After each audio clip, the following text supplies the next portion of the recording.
SuperTalk Mississippi media production. Looking for an affordable new home? Wyndham Mobile Homes is what you need. Discover all our spacious models, perfect for every lifestyle. Your dream home is waiting. Visit Wyndham Mobile Homes in Corinth today or online at wyndham-homes.com. This is Gerard Gibert, and thank you for listening to MidDays here on SuperTalk Mississippi. MidDays with Gerard Gibert is on the air. MidDays with Gerard Gibert is powered by C-Spire. Power your home or business with C-Spire Fiber. To learn more, visit supertalk.fm/C-Spire. C-Spire Fiber powers SuperTalk Mississippi.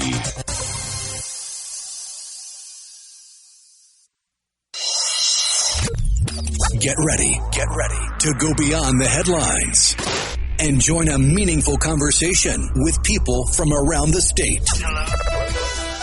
You're listening to MidDays with Gerard Gibert here on SuperTalk Mississippi.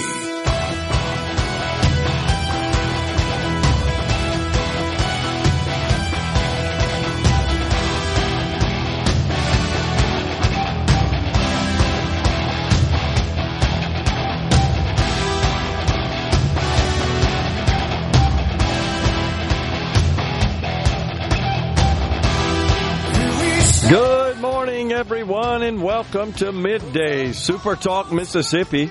I'm your host, Gerard Gibert, along with Rhino in the Element Wealth Studio, guiding you through the middle of your day with facts, fodder, and fine music. Morning there, Rhino. Howdy. Quite the night up there in Starkville. Oh, yeah. Man, nobody saw that coming. Well, the ending in such dramatic fashion. Didn't quite see that. But, man, they played great. Entertained the visiting, 12th ranked team in the country, that being Arizona State. You know why they lost, don't you? Why is that? Because they changed the little logo on their helmet. I like the little devil running the ball with a pitchfork. And no, they had to come up with that kind of funny-looking devil sort of creature on the side of the helmet there. And that's did them in, I think.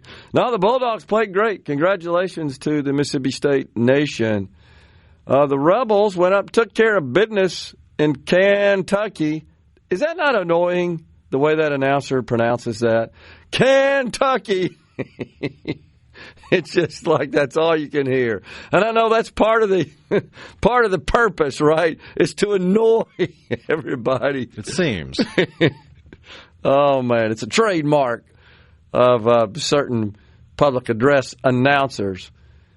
So, overall, though, pretty decent weekend for football in Magnolia State. This weekend, a different story in Oxford. When Arkansas comes to town, I think Mississippi State will host Alcorn State University.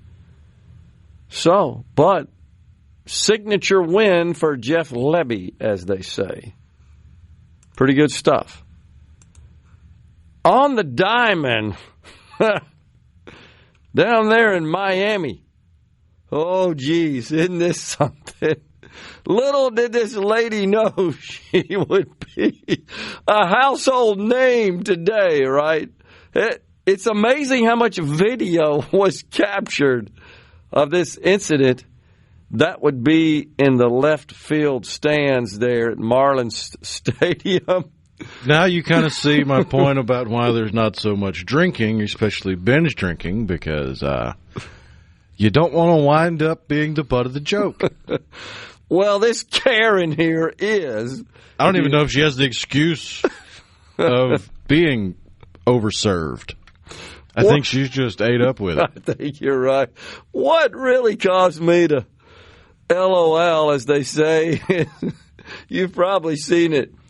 There's an AI-generated meme going around that has Liz Warren, her face and head, atop that Phillies jersey and red hoodie old Karen has on. Folks, you've probably seen it, but there was a bit of a dust-up in the stands there. Home run ball. A man, a father, and his son, they're there. It turns out it's his birthday as well. And you know how the rules work. Whoever's got that thing in their hand last, that's it. And this Karen thinks she has this home run ball in her grasp, but she drops it, and there's a scramble, and the father comes up with it, hands it to his son. He's, 11, 12, something like that? It doesn't matter. He's 3.5 feet high, whatever the situation. But old Karen wasn't having anything of it. And she gets in his face, and everybody in the stands is capturing it on video. The greatest ex-post, Rhino, was this woman has no idea how her life is about to change. Oh, man. It's just a strange turn of events. Now, of course, and the kid's watching like, what in the heck is going on here? Watching these two adults. And yeah, it seems like pretty much everybody's on the same side as far as her antics being less than exemplary. Yeah. That's about the nicest way I can put it. But the debate starts when you discuss the dad's reaction and ultimately giving her the ball. I fall on the side of, sorry, crazy lady, go sit down. You're not getting the ball. By the way, get away from my son. I agree with you. And I was disappointed in the father's reaction, though it looks noble. I get it. This is one of the other side of the debate is that he must be thinking, okay, end this scenario with a crazy person as soon as possible, and the way to do that is giving him the ball. It's like, I couldn't do it. Yeah. Couldn't take a kid's birthday ball away, special moment, to give it to a crazy person. Well, and it could be that he was concerned about additional crazy reaction on her part as well. I mean, I don't know, but I kind of wish. Look, again, it's hard to second guess here, and I don't want to place too much fault on him. But this is one of those situations where I wish he would have asserted his masculinity and just said, get away, crazy lady. I got the ball in my hand. This is my son. That's who it's going to.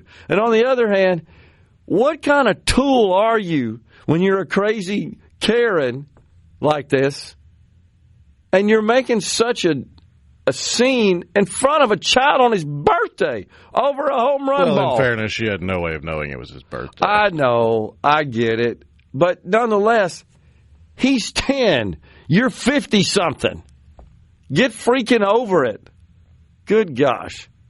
Marcus Lemonis from Barstool Sports said, I'm sending this young man and his family to the World Series on me. Oh, and you just won an RV as well. How about that? Barstool Sports actually posted, Dad was able to get a home run ball for his son, but a Karen in the section was not going to let him keep it. Well, I mean, it didn't have a sad ending for the kid. That was an embarrassing moment right. for the dad, in my opinion, but an even more embarrassing moment for her.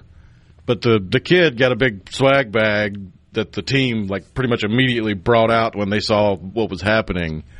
And then I think it was during that interaction they found out it was his birthday, so they just kept the ball rolling and got the guy that hit the home run to do a meet and greet and give him a signed bat and some other goodies. And, yeah, so the kid had a good birthday, even though he had to go through that. But, yeah.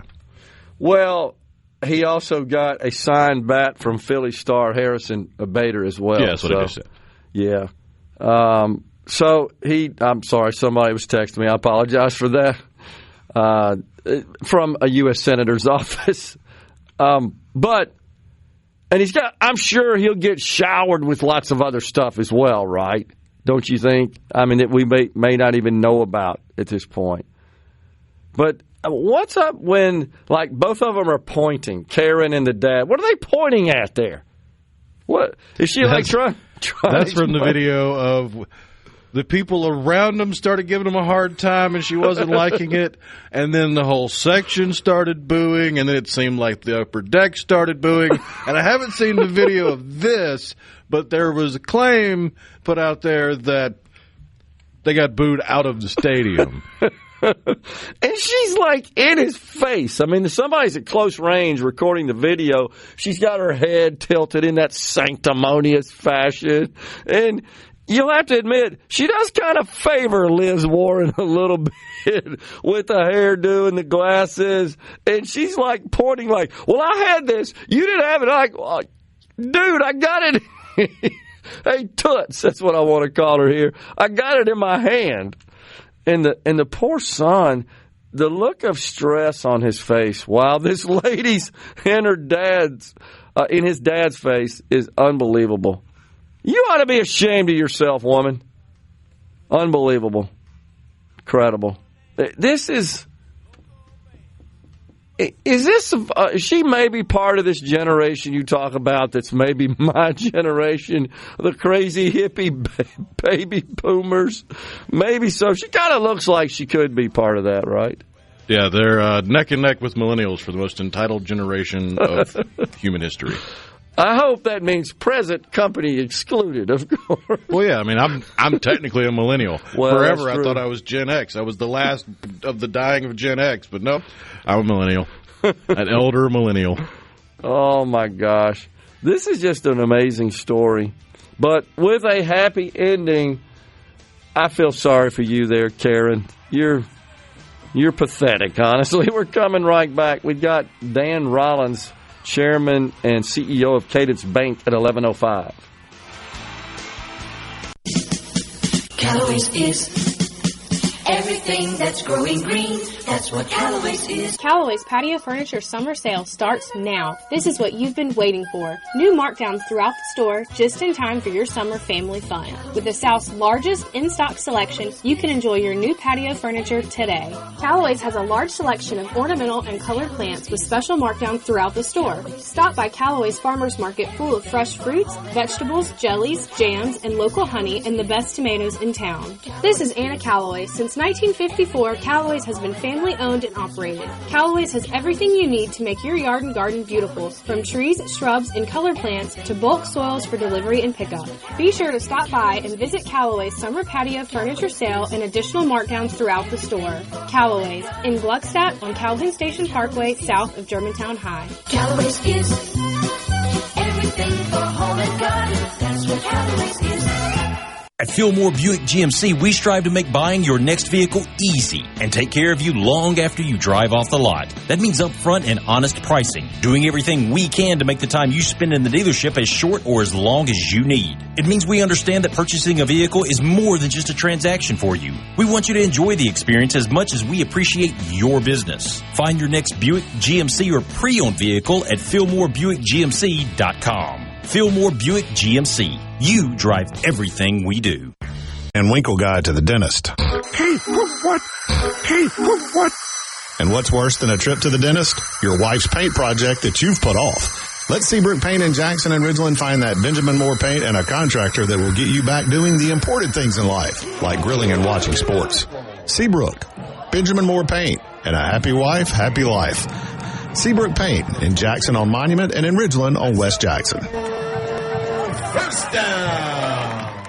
Friday nights just got a whole lot louder. Hartfield Academy Hawks football is on SuperTalk Mississippi 97.3 FM. Michael Borky and JT Mitchell bringing you every play all season long. Thanks to our community-minded partners like Outback Steakhouse, Mazda of Jackson, Zach Stewart at Good Hope Land and Timber, Rick's Pro Truck, Mack Hike Chrysler Dodge Jeep Ram and Flowwood, and Covery Wellness. Hartfield Academy football on SuperTalk Mississippi 97.3. This is where the story of your state gets told each day. We're proud to cover the Magnolia State like nobody else. SuperTalk Mississippi. This segment of Middays with Gerard Gibert is brought to you by Covington County Hospital in Collins, where your health matters. Now back to Middays with Gerard here on SuperTalk Mississippi.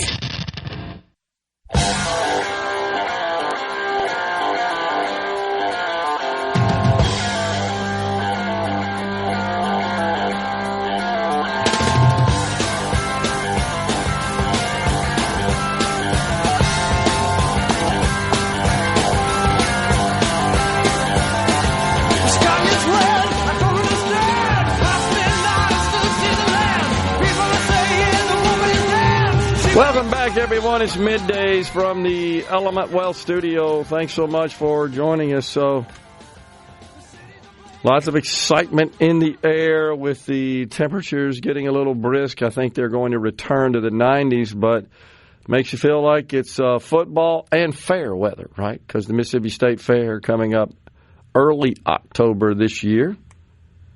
And, of course, with the football teams scoring wins on the gridiron, you can just feel the energy. I noticed in church yesterday, lots of MSU shirts in the church, and then my regular golf game is about 2/3 MSU, 1/3 Ole Miss folks, and we have a couple of LSU fans as well in there, and everybody was in their attire.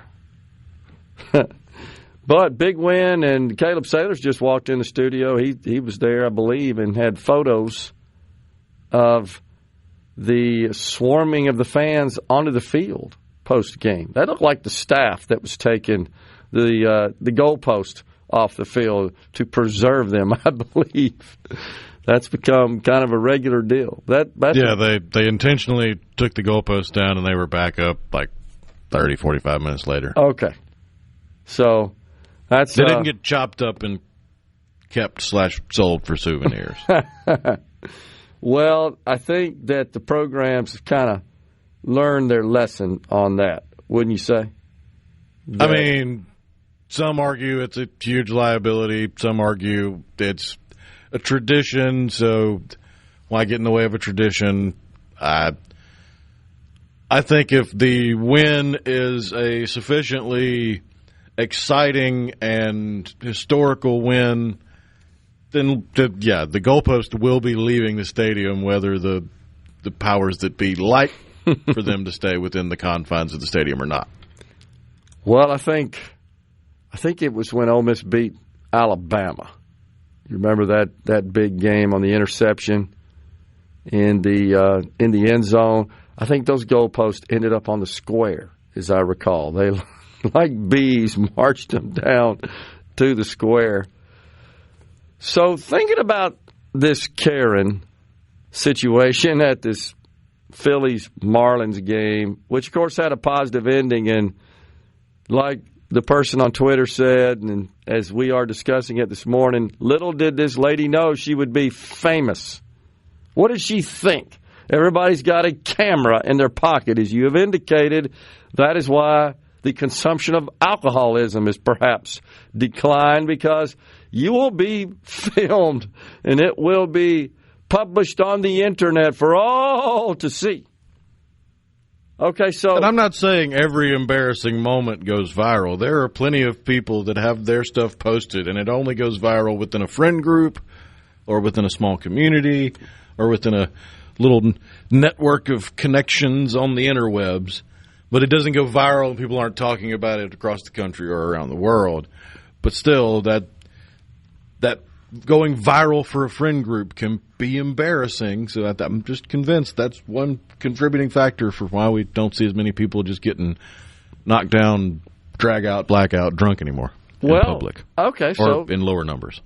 Perhaps we could make the case that is a clear benefit of the technology, even though we talk a lot in our society about how we've become addicted to these devices and have kind of checked out, and we've lost the basic human need and art of personal in-face communications.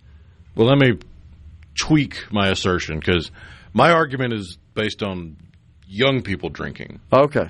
If you've been drinking for 20-plus years, whether or not somebody's got a camera probably doesn't matter to you. It doesn't deter you, right? That's right. Have another. Okay, so Julie and I go out to eat Saturday evening. And in this particular restaurant, typical of a restaurant, you've got seating that comes in tables and you got booths. And we're seated at a booth, no problem. And kind of in a corner of this particular restaurant.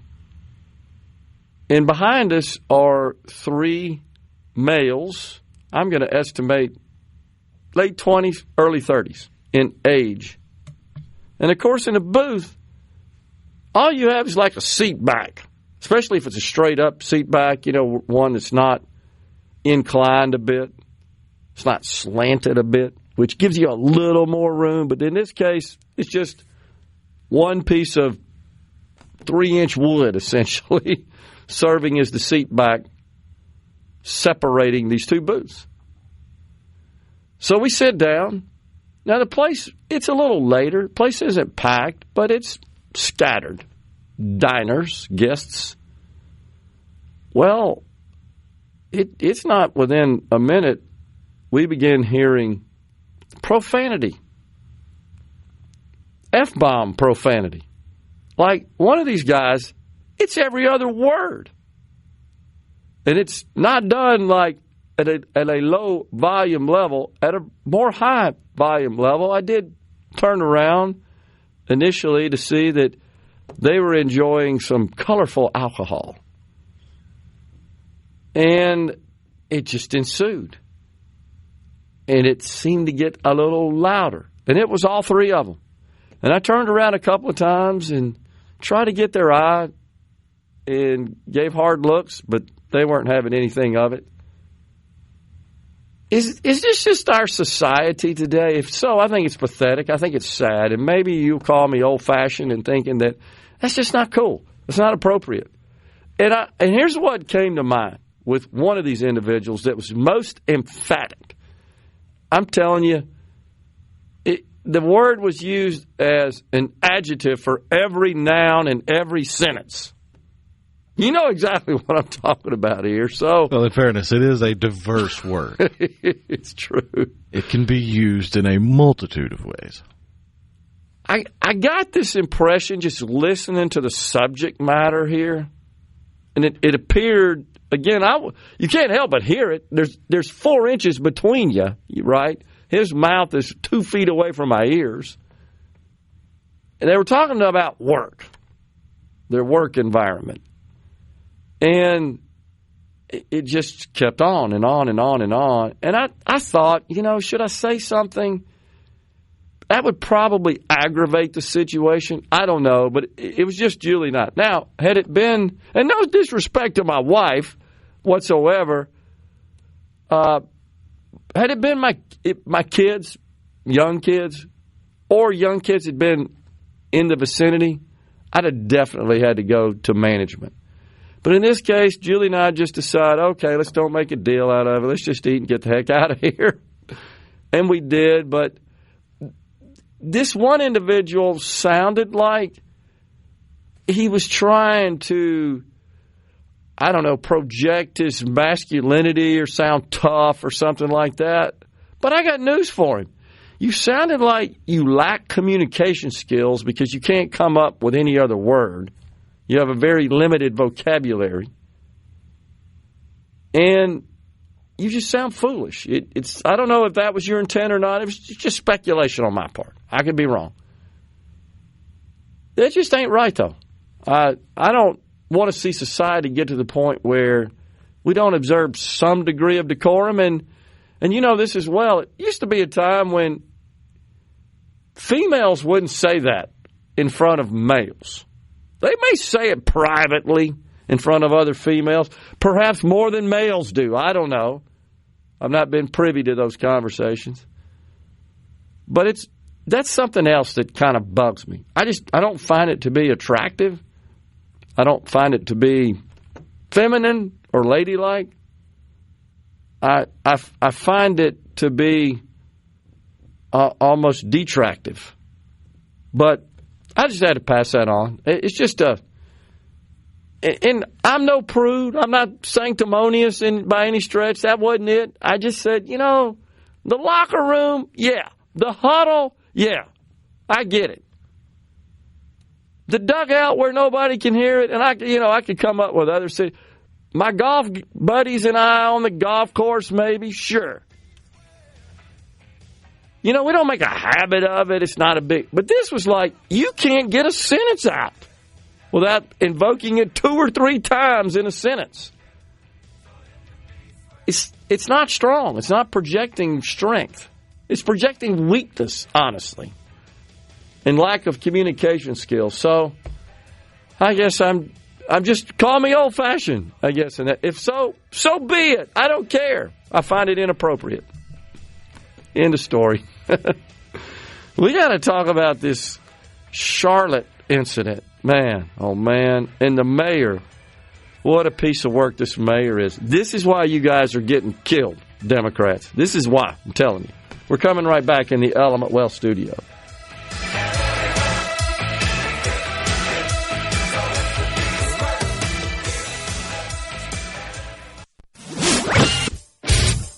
You're listening to Middays with Gerard Gibert, here on Super Talk, Mississippi.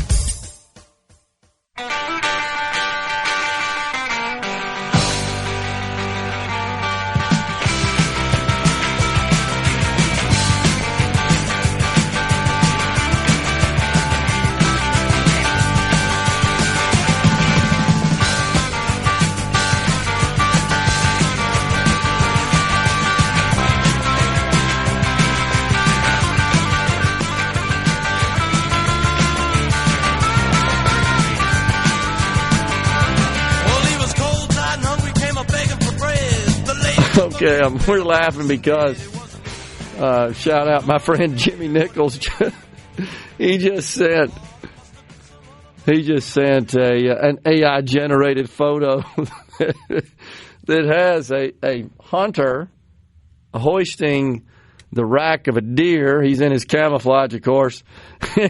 And it's got the Karen from the Phillies Marlins game coming over and trying to stake her claim to it. That's awesome, Jimmy. Oh, my gosh.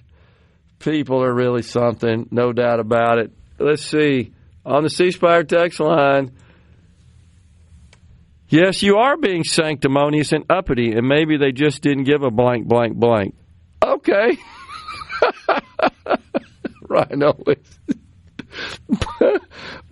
was doubled over on that one. Oh, me. Because it's funny if they're being serious, or it's funny if they're being sarcastic. Yeah. So it's double funny. That's a good funny text. That's right. It's a high-quality text. I agree. We're maybe a bit confused. I certainly am. By the way, I'm not apologizing for my view on this. I'm not whatsoever. If you don't like it, that's fine. We don't have to agree on that. I think it's inappropriate. It's not about being a prude, which doesn't really even apply here, honestly. That usually deals with sexual content. But it's not about being morally superior. I'm not suggesting that whatsoever. But it's about just, are you like oblivious here? That's what I felt like. Or do you not know where you are here in a public setting? It was, even if you didn't invoke the profanity, you're way too loud here in this setting where we're 6 inches apart. The person you're trying to speak to, one of them is about a foot apart and one of them's 2. You don't need to yell at them. Oh, man. It's where you, at an elevated volume over the top of the booth, hey, guys, can we pick one, language or volume? Just one. I just need one, guys. Come on. That is so good. I would tell restaurant management I'm not eating there with that behavior going on, says DJ in Summit. I considered it, and I just decided not to make a scene. And I will admit, it crossed my mind that people are crazy, especially when they've been drinking heavily. And I get it. It also makes one's lip get a little loose, and they tend to get a little louder and boisterous and slurring the words a bit. It was fine. We got through it. I just had to make the comment that I think it's sad that our society has devolved to that level, because I'm not the only one that's experienced, pardon me, this, and this is pervasive. This isn't isolated to this incident here. Filthy behavior is not funny. It is disgusting, says DJ in Summit. Yeah, I thought as well, DJ, it was just completely uncalled for. People that cuss in normal conversation in public ain't got no raisins, says Mike in Richton.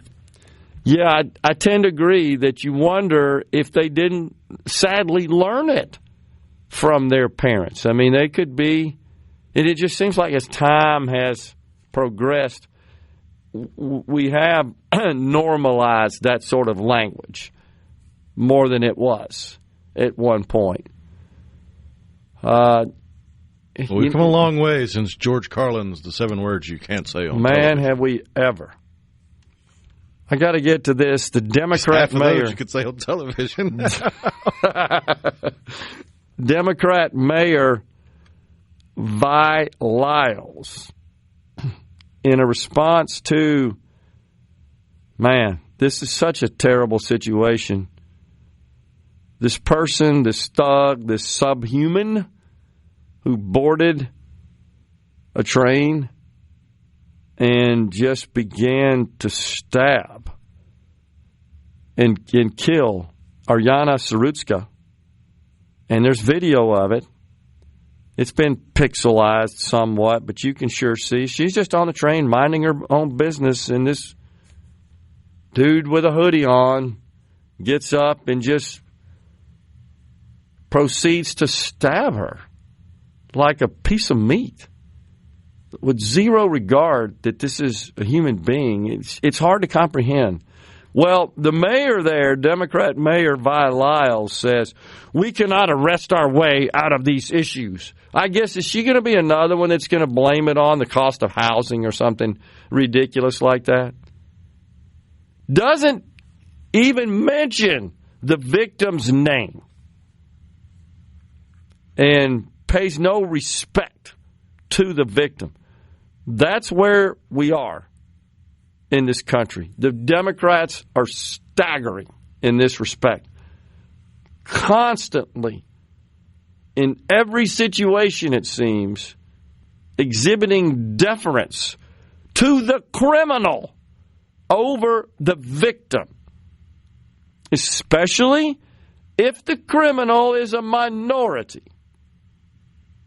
a member of the underserved community, as they like to put it.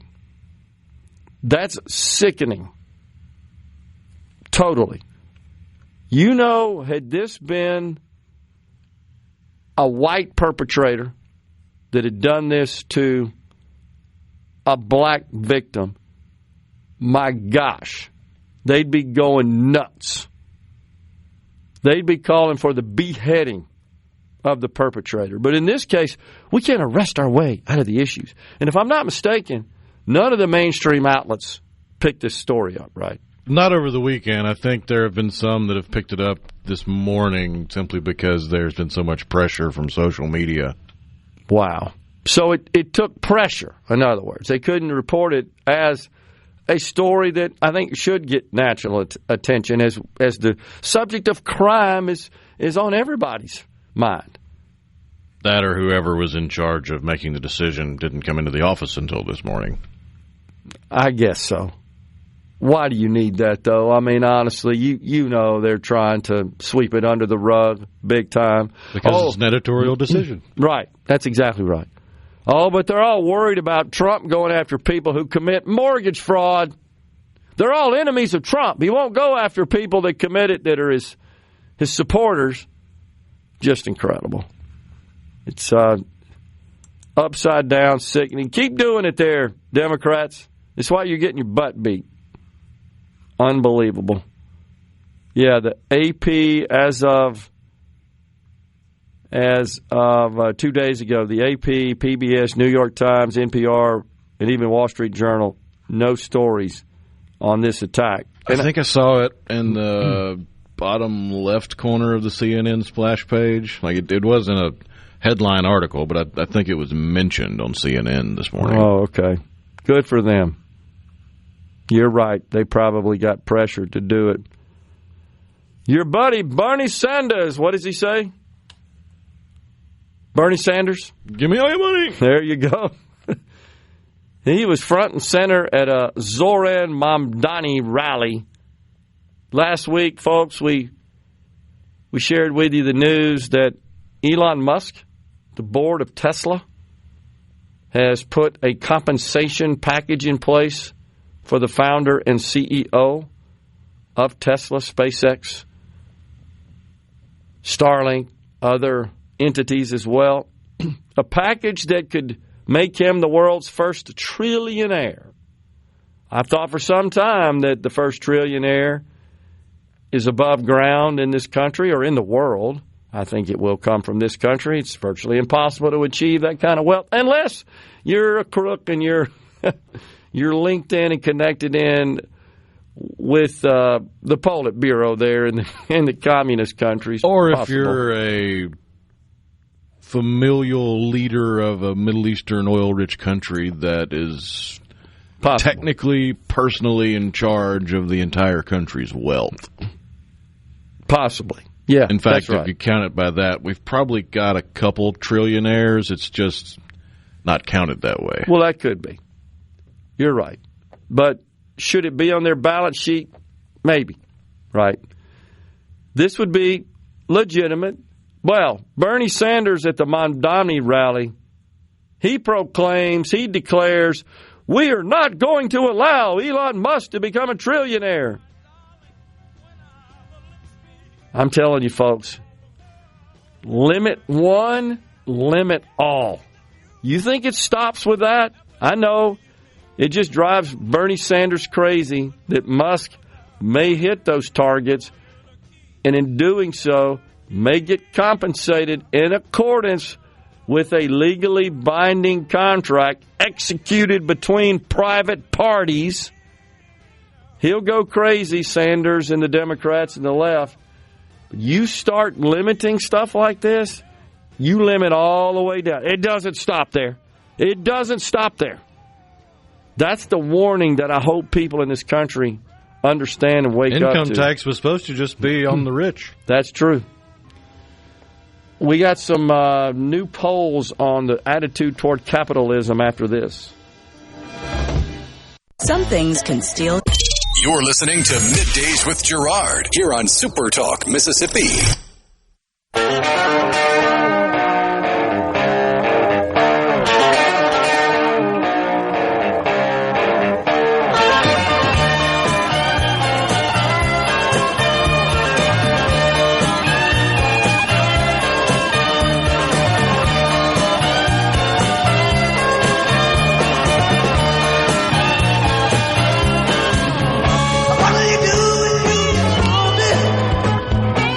Say that's one of the best guitar riffs of all time there, right?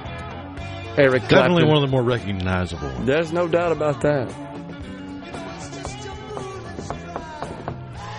Good tune. Thank you for that. Layla, Derek and the Dominoes. So, just back to this Elon Musk trillionaire package. What exactly is Bernie Sanders going to do to, quote, not going to allow? I know what he wants to do. You get to a certain level, that's it. We're taking everything out over that, right? And then what do they do with it? Shove it out the door to stupid crap that provides zero value to society. Isn't Elon already paying the most in taxes already? Yes, $8 billion last year, I think is what he paid. So when you think about it, okay, you want government to come in and limit and confiscate everything over a certain threshold? And like I said, the next obvious question is, for what? For what? You could take it all over a threshold. If you think, oh, yeah, we're going to trim the deficit, balance the budget. Not even close. You know that. That math doesn't come close to working. That's the fallacy in that argument. But what you hear him say, we could give them housing and health care and blah, blah, blah, blah, blah, blah. We're broke. We can't give them squat. But what's the second order thinking? What happens if you do tax everything above, say, $500 billion? Yeah. Then what is the incentive to make more than $500 billion? You know that Marxists believe that people aren't actually motivated by financial rewards. That's what they believe. They hold that. Oh, they'll do it for the good of the community. And that misses the fact that almost all these people, if not all of them, give an enormous amount back. You know why? Because government's not putting a gun to their head saying, gimme, gimme, gimme.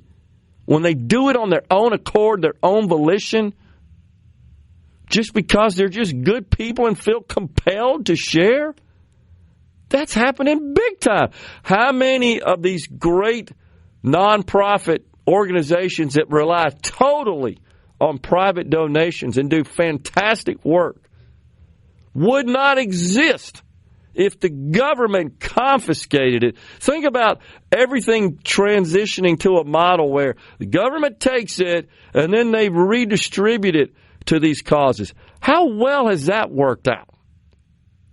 Almost in every case, that sucks. But when it's done with private donations, I think of our great organization here in Mississippi, the Palmer Home, which receives 100% of its funding from private means, private sources. But when you start limiting incomes and confiscating everything over that, and if you think it starts at $1 billion, you wake up, and then it's $500 million, then it's $100 million, and the next thing you know, it's you. That's what the goal is. Nope, you got enough. And then shove that out the door. Great organizations like Palmer Home would be a mere shadow of themselves, I contend, because it would be government. You think? I mean, you see where I'm going here with that. It's Americans are fabulously generous people, man. And the last thing I want is Bernie Sanders figuring out and the government what to do with that money. To use your turn of phrase, is fabulously inefficient. The worst, the most inefficient steward of capital on the dang planet. No doubt about it. But, man, guys like Bernie Sanders thinks he's better equipped, better suited to manage a $30 trillion economy than is the market. That's just a fact. I maintain that's greed. That is an example of greed. Man, oh, man. I caught this article, and it concerns, it's actually a poll, a Bloomberg poll, and it shows that the popularity of capitalism, favorability is a better way to put it, is down in this country. And it's just barely above water now, 54%. It was 60% 4 years ago. Socialism, on the other hand, maintains its level of popularity at 39%. It's just amazing to me. What's going on in our schools? We're not teaching this stuff anymore, are we? And it doesn't mean you have to have a class where you just tout the virtues of capitalism and just say nothing but bad stuff and just blast socialism. But you can put the facts on the table and let people make their mind up. They'll come to the right conclusion. The problem is the people in schools, they're not telling them the whole story. Only what they see is negative about capitalism and wonderful and virtuous about socialism. It's time for Fox News and SuperTalk News. Dan Rollins, the chairman and CEO of Cadence Bank, after the break. Your of Middays with Gerard Gibert is brought to you by the Mississippi Business Journal. Visit msbusinessjournal.com. Scott Coopwood, publisher and president. And now, the talk that keeps Mississippi talking. That's what I like to listen to. You're listening to Middays with Gerard Gibert here on Super Talk Mississippi.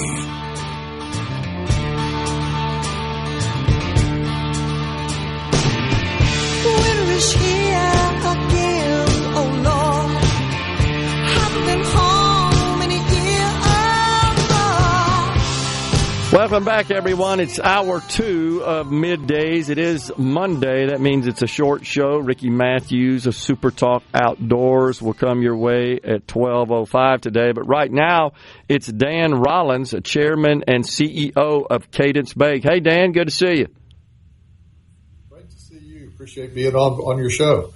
You bet. We are glad you're with us. So we wanted to talk about this situation that a lot of people are sort of moderately familiar with, and that's really just the insurance to protect their accounts, their holdings on file there that are deposited in a bank. It's a bit confusing. I think most people are aware of the Federal Deposit Insurance Corporation, and you always see banks advertise and promote the fact that they're a member of that they have such insurance, insures accounts to, I think, up to, $250,000, which honestly is not a whole lot. When you're in business, you likely have more money flowing through accounts at any point in time, even a small and mid-sized business. So there is an amendment that's being considered in Washington, the Haggerty-Alsobrooks Amendment, being considered in Congress. You and some other bank presidents have authored an interesting op-ed on this subject. So what's this all about, Dan?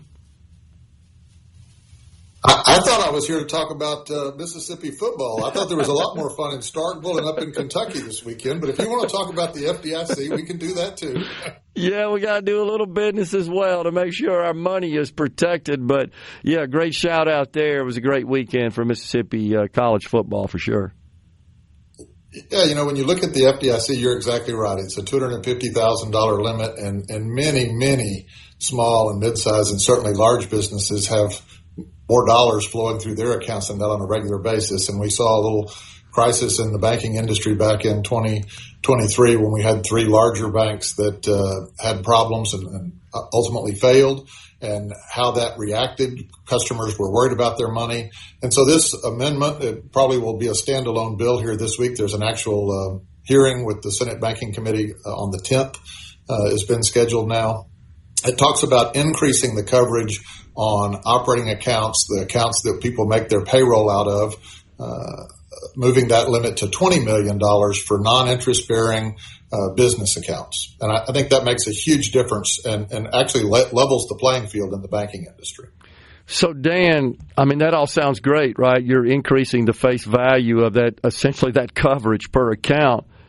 But what's the cost of that? Is that a cost that the member banks would have to bear? I mean, would the premiums paid into that increase, and would that be passed on to account holders? Yeah, that's a great question. And actually, I'm in Washington, D.C. today and just met with Travis Hill, the acting chair of the FDIC.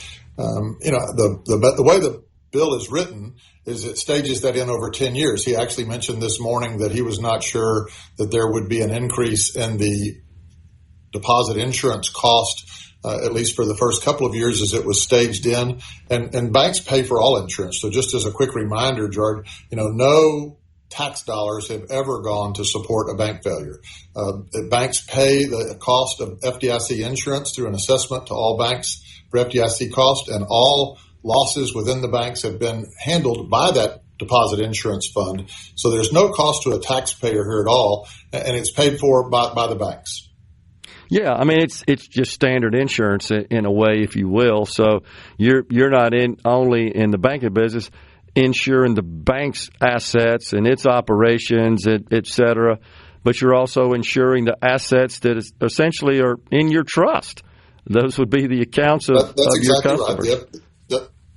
The FDIC has a risk-based, a premium base, and so they're looking at the stability of each bank. And some banks pay a little more, some banks pay a little less, but we all pay an insurance premium to the FDIC to cover those deposits. And it was interesting in the conversation this morning, the discussion was around, does the increase of insurance of the dollar amount of the deposits that are being insured actually increase any risk to the deposit insurance fund by covering sure. Non-interest-bearing business accounts. And there was discussion that really that doesn't increase the overall risk to the fund very much at all. Okay, that's interesting. So, I don't think we think about this too much, Dan, honestly. We fortunately, in this country, it's a fairly rare occurrence whenever a bank fails, and then all of a sudden we had that happen, a couple of years ago, I guess, with Silicon Valley Bank, and that kind of shocked the industry and the country. But there were a lot of doom and gloom predictions right then and there, Dan, that this is just the first of many that are going to come. But I guess after we sort of took the epithelial layer off and looked at what was going on in Silicon Valley Bank, they honestly weren't acting like much of a traditional commercial bank. They were acting almost more as an investment bank, an equity firm even, and that gets a little gray there, and it's highly risky. They were very unique in what they were doing, as were a couple of other banks that had problems during that cycle. And customers are able to move money instantaneously today with the technology that banks offer. For our bank and almost all the banks in the state of Mississippi, they weren't anything close to what we do every day, taking care of Main Street customers up and down the street that we all, see at the ballpark and see in the grocery store, see in church on Sundays. They're just a very different animal. And so it took a little while for the market to realize that they were a unique institution and that this wasn't going to roll over into the other banks. But the fact that the FDIC coverage was limited the way it was then, and actually the FDIC didn't have the ability to really take any action to support banks like ours or other banks that were out there in the situation. That's what this bill is intended to do, is level the playing field. The too big to fail banks like ours and many other banks, we saw deposits that ran to the largest banks, the four largest banks, the over $1 trillion deposit banks in the United States. That's where the deposits went because everybody was fearful, and those banks are seen as too big to fail. And that's what this will do, is level the playing field so that all of us, the banks that are all up and down Main Street across our footprint, can be in the same shape. Yeah, makes sense. So the banking industry is a bit unique in that you've got these giant banks, Citibank, Bank of America, J.P. Morgan, Citibank, and there's some others as well, U.S. Bank. But then we've got a lot of community banks, a lot of mid-sized banks. So they come in all sizes and shapes. Why is that important to our economy, Dan, that we have banks such as Cadence Bank and many of the other state charter banks and national banks, but in particular these community banks that dot the landscape in a state like Mississippi that serve Mississippi businesses, Mississippi customers? Yeah, the mid-sized banks are powering the economy. When you look at the percentage of deposits that are being loaned back out in the communities, it's the mid-sized banks and the community banks that are loaning those deposits back into the community. The mega banks are making loans, but they're making really big loans, and it's not within the communities that most of us serve. So I think that's the key here, is as we've seen this consolidation, and I think consolidation is going to continue to happen. That's just natural. Sure. But this the community bank space and the mid-sized bank space, where this would be a level playing field. The deposits that are in the community banks and the mid-sized banks, those deposits are loaned out, 75 or 80% back into the communities we serve, and the big banks are loaning 50% of those deposits back into the communities. Interesting. So what are the prospects, Dan, of this legislation moving through and getting signed into law? Well, that's a good question. It's all happening pretty fast up here. And there's a lot of discussion around how this impacts all the different banks that are out there. This particular bill, remember, only affects banks with less than $250 billion in assets. Okay. The big banks are not impacted or do not get the extra benefit of this bill. And I think it'll be interesting to see how the politicians want to move this through. It is a bipartisan recommendation right now. It's got some lots of talk going on up here around the bill, but, politics is politics. We'll have to see how everybody plays out. I personally would fall into the camp of saying we need to do something. Doing something is very important in today's environment. Doing nothing and studying it for a longer time is harder. So the fact that you've got a bipartisan proposal from a Democratic senator in Tennessee and a Democratic senator in the Northeast and a Republican senator in Tennessee that have come together to propose this, with some support from the administration and support from many others, including the Mid-Sized Bank Coalition, now's the time to take action. Yeah, it sounds like with bipartisan support, there's a good chance this would move through and ultimately become law. It's a great piece that you and your counterparts and the other financial institutions wrote as well, and it's something we ought to all be aware of. Sounds like a good idea to me, Dan, honestly, and we certainly support it here. Appreciate you coming on. Yeah, there's more risk in doing nothing than there is in taking action. That's the problem. By doing nothing and not making any change, we continue to perpetuate the problems that we're in. So taking action is critical. Yeah, it absolutely seems like that's the case. Appreciate it. Dan Rollins, Chairman and CEO of Cadence Bank. Thanks, Dan. Great to be with you. Thank you very much. You bet. We're coming right back, folks. Shining star for you to see what your life can truly be. Middays with Gerard Gibert. Let's do this. On SuperTalk, Mississippi. Let's go.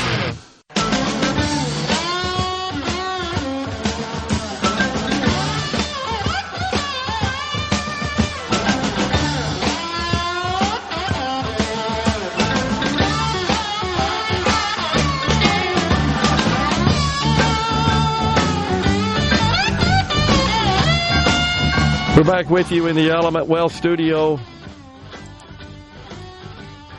Yeah, I think once that Silicon Valley Bank went down, that did call attention to the fact that the FDIC insurance is $250,000 for an account. It's been at that level for a long time.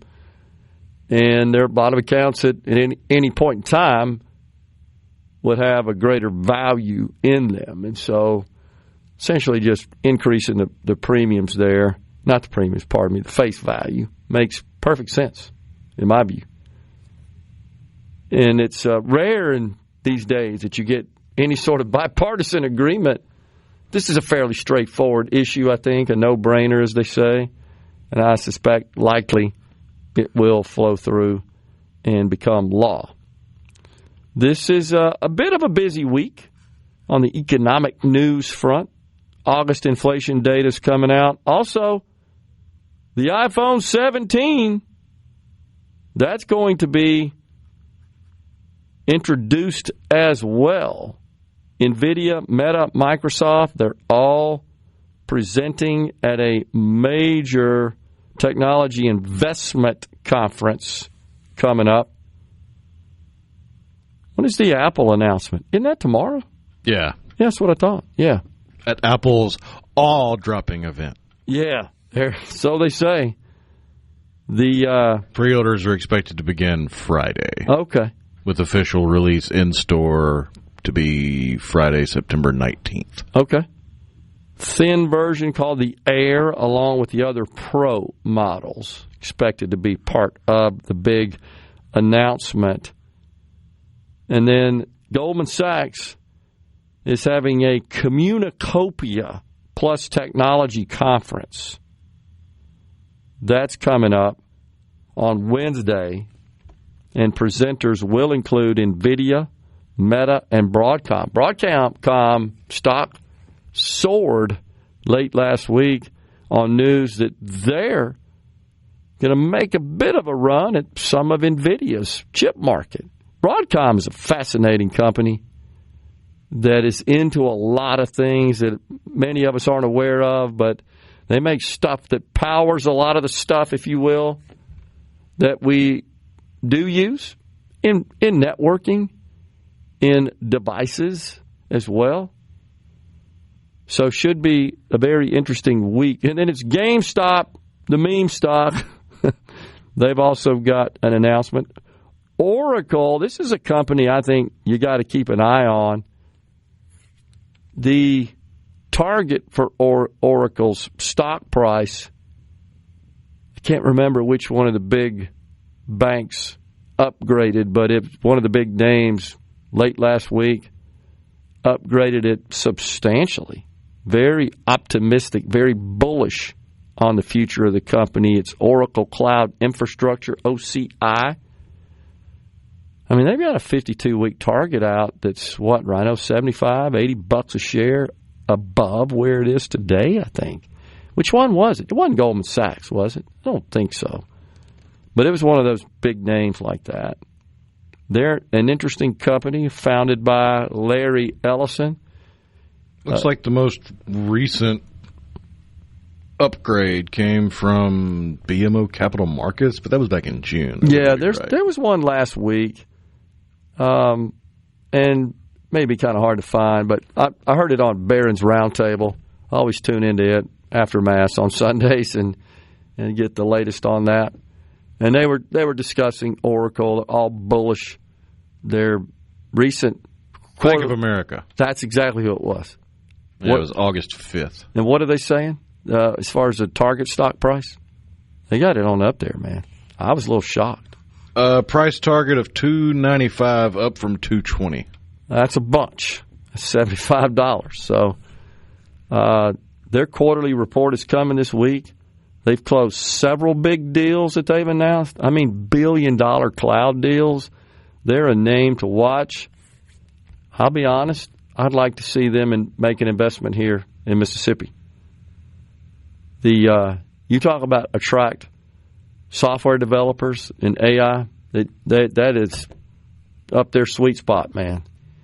And Oracle is never really saw them getting into that business, but they have proven that they're formidable in it. I continue to see people who are concerned, express concerns about the explosion of data centers. Those are legitimate concerns, no doubt, with respect to power, demand, water. Some of the concerns, though, I submit, Rhino, are unfounded. Pollution is one of them. There was, no doubt, an example in Memphis with Elon Musk and his investment initiatives in artificial intelligence. And they've got a power plant up there, gas turbine powered. And I didn't realize this, but the EPA will grant like an exception to a certain level that is above the standard of emissions for a short period of time, a year. And there are reports of pollution and so forth. I'm not sure how many of those are legitimate, how many of those are just people looking for a payday. That's always a concern. But that really doesn't have anything to do with the data centers. It has to do with fast-tracking the electricity production. And it's fully admissible and certifiable by the EPA in this case for a year maximum. Then they have to adhere to the standards, the emission standards, on a permanent basis. And there are still limits. That's right. Yeah, that's right. Increased limits. That's right. So I'm not sure how much of that is legitimate. I mean, there are people come out of the woodwork complaining of all sorts of maladies that I don't think have anything to do with this. But, you know, unfortunately in our society, we're conditioned to, they got a lot of money, let's go get some of it. Hey, lawyer, can you help me get some money? Unfortunately, right? That happens. So if people are legitimately being harmed, okay, but shouldn't their grievance be with the EPA? It's their standards. Right. But it's a lot harder to sue the government than it is to sue a private entity. I know. I agree. You remember when we had Commissioner Andy Gibson on talking about all the labeling stuff and all that controversy. Failure to warn, I think, is what it is called. And, you know, he said, hey, look, you know, this is perfectly acceptable to the federal government, the EPA, Department of Agriculture, et cetera, those agencies responsible for overseeing such, and therefore it should be good enough here. It was his position on it. So it's also got August inflation data coming up as well this week. So it should be a bit of a busy week. Something that I was pleased to see that kind of happened, with minimum amount of fanfare, is that you remember the Biden airline reimbursement regulation him and Pete Buttigieg championed, basically said that airline passengers would be entitled to immediate cash, I think it was cash, compensation in the event of flight disruptions that were caused by circumstances that were under the control of the airline. would receive between $200 and $775 in cash and other accommodations, such as flight rebookings. But the Trump administration abandoned this regulation last week. So, interesting. Now, I don't think it was put in place yet. I think it was issued under Biden, but not yet implemented. So the Trump administration has put the kibosh on it. Not going to happen.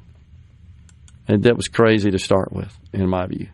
The governor here in Mississippi is responding to some criticism that he deployed National Guard troops to Washington, D.C. to join in the effort spearheaded by the president to get the dang crime under control in the nation's capital. And so people are questioning the governor's move here. And I thought he made a pretty good statement when he said, I'm paraphrasing a bit, but, we governors here, we actually can walk and chew gum at the same time here. And they're saying you should be sending them for other uses here in Mississippi and stuff like that. Yeah, half the people are saying you should send them to Jackson, and half of those people aren't even from here. They're just parroting Gavin Newsom's That's exactly what stupid talking points. All about race, of course. Coming right back in the Element Wealth studio.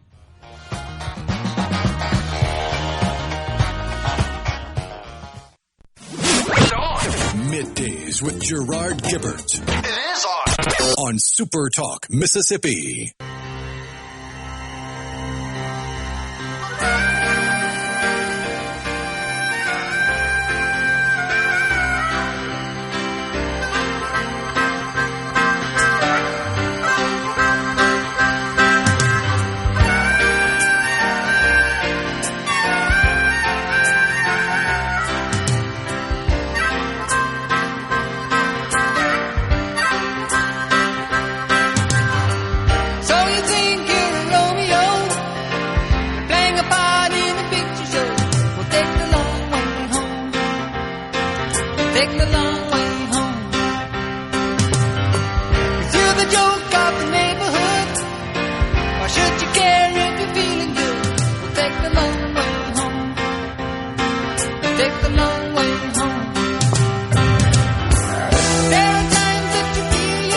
Breakfast in America, the album.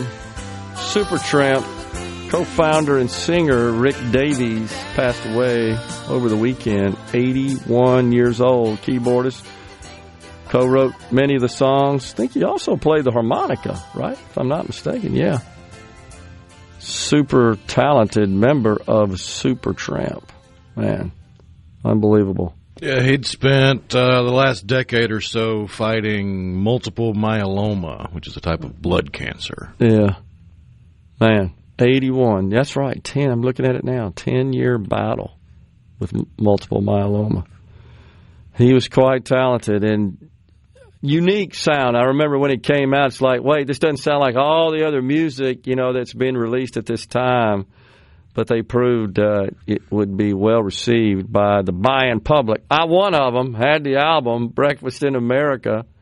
What a great album cover that was. Kind of missed that about LPs, right? We don't get that from your digital music. That wasn't a big thing. That was part of the marketing, of course. Oh yeah, no doubt about it.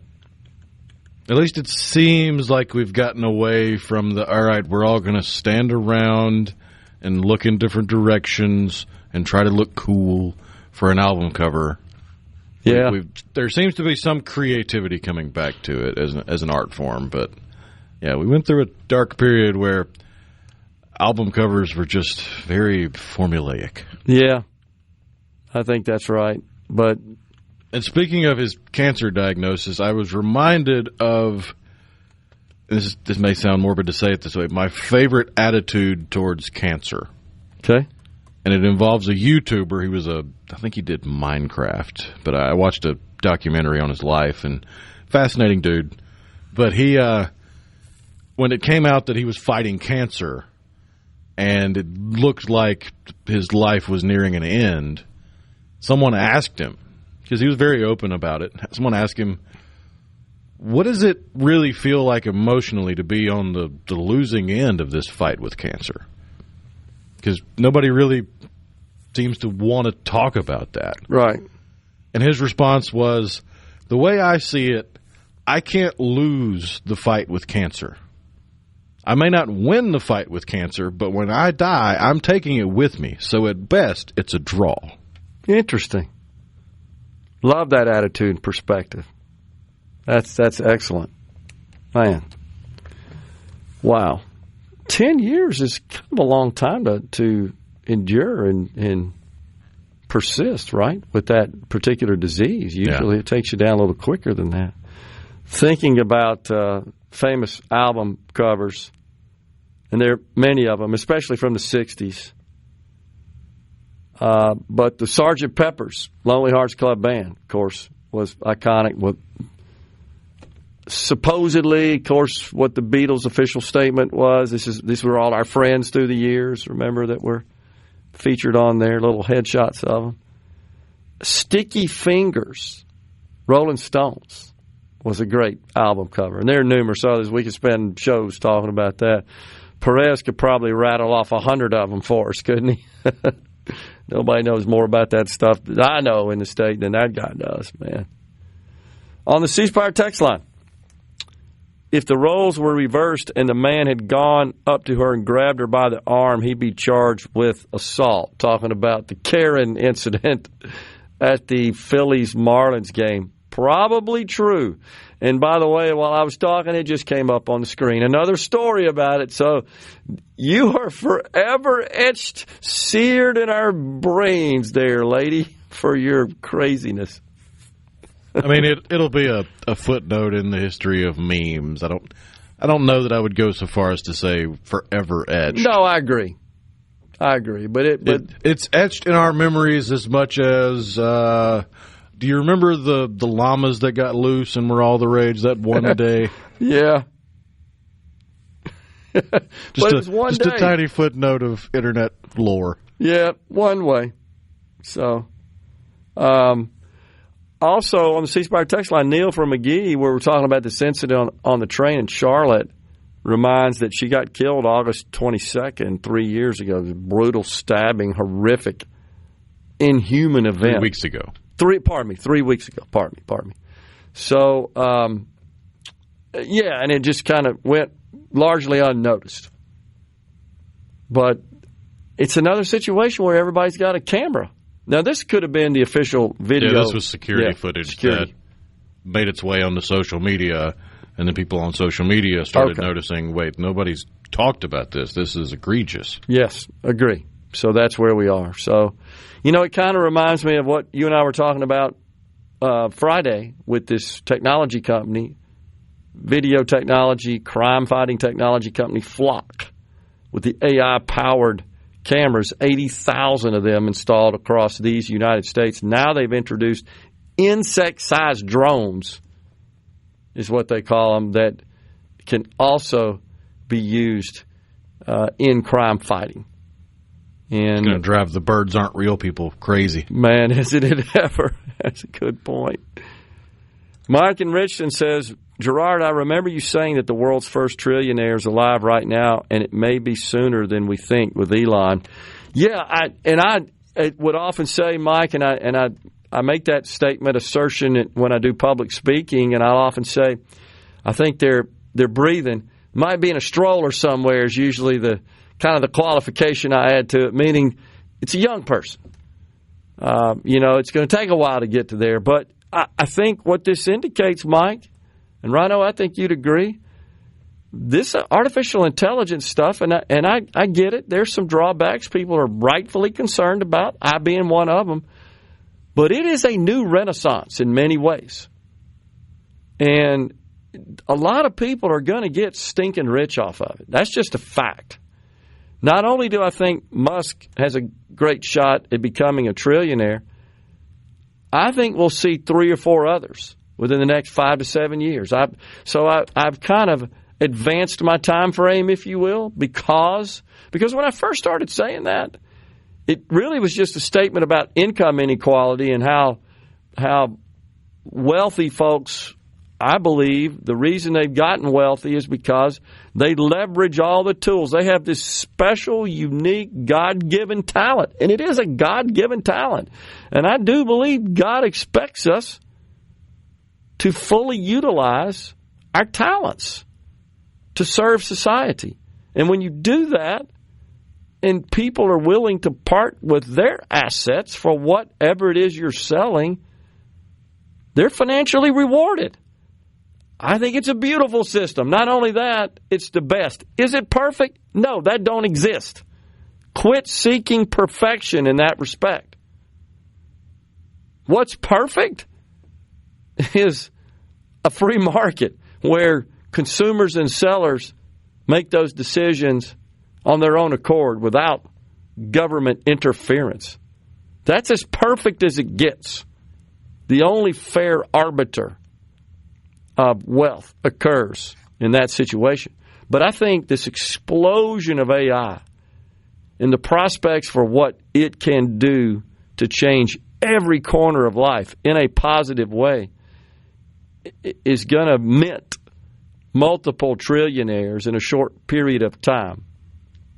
I also believe we may be seeing emerge the first one-person, one-employee company that achieves $1 billion of annual sales.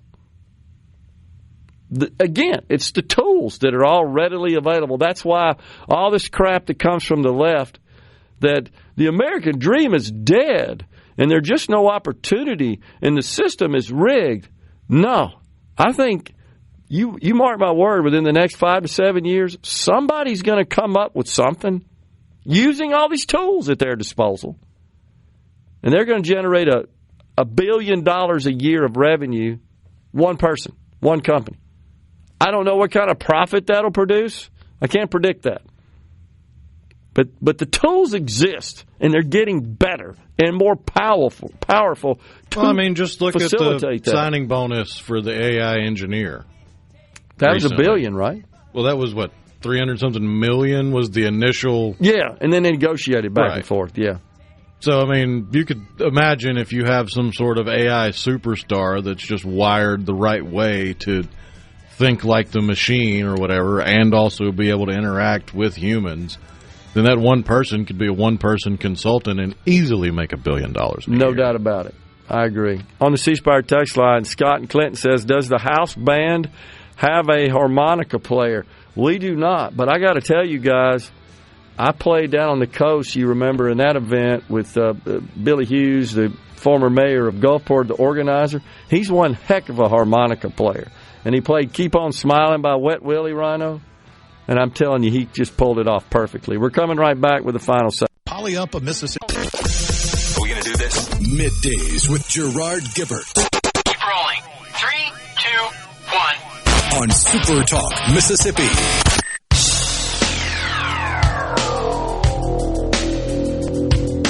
A Monday warrior, mean strike. Today's Tom Sawyer, mean pride.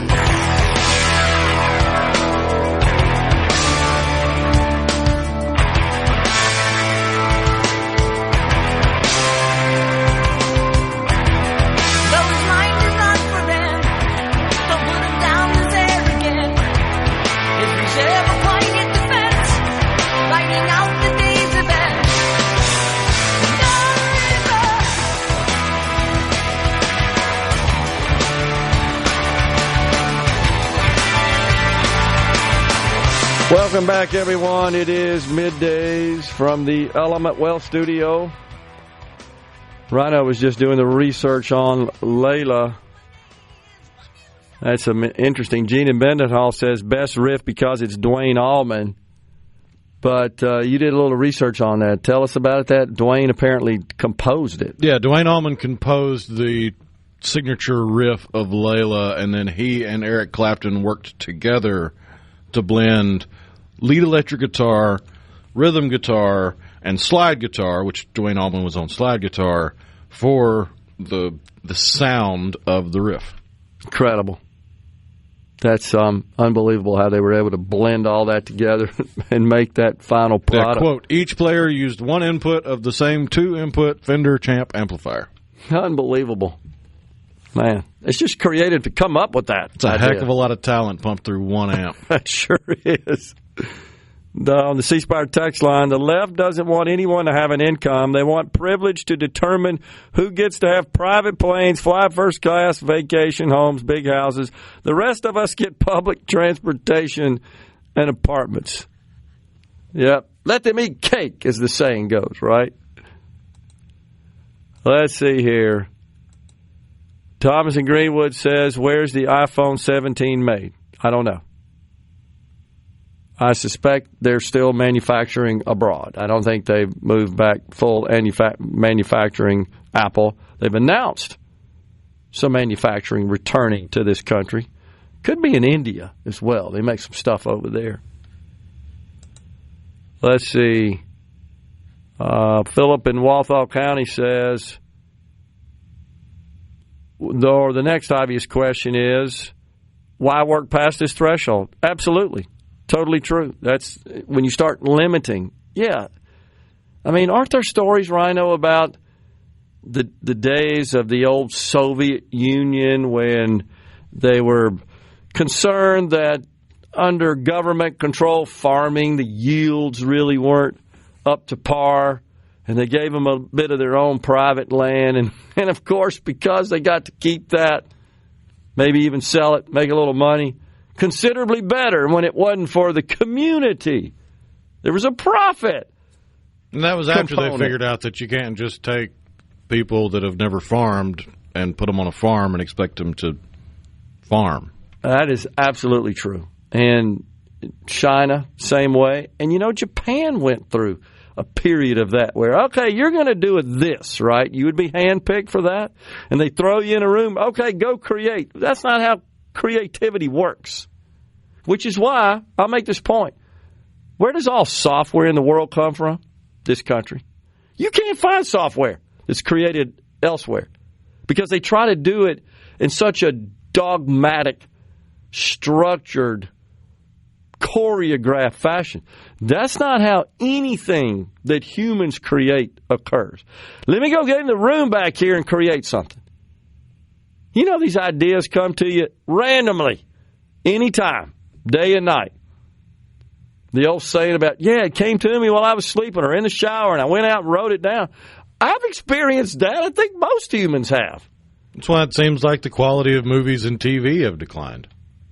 It's not that we're getting old and our tastes are different than No, it's because for a long period of history, even music, the creative entertainment, the big hits came out of left field because it was somebody doing something a little different, a little off the wall, a little unique. Now everything's funneled through, all right, let's get 16 writers into this room, and we're all going to write jokes, and then we're going to blend those together into a script, or we're going to all get together, and we're going to have 17 heads get together for this one songwriting fiasco, and we're all going to put our own input into it, and you wind up pulling in too many directions, and it feels very generic and uninspired and lifeless. I'll describe it this way. They're attempting to establish a creativity mill, and they don't work. It just doesn't work.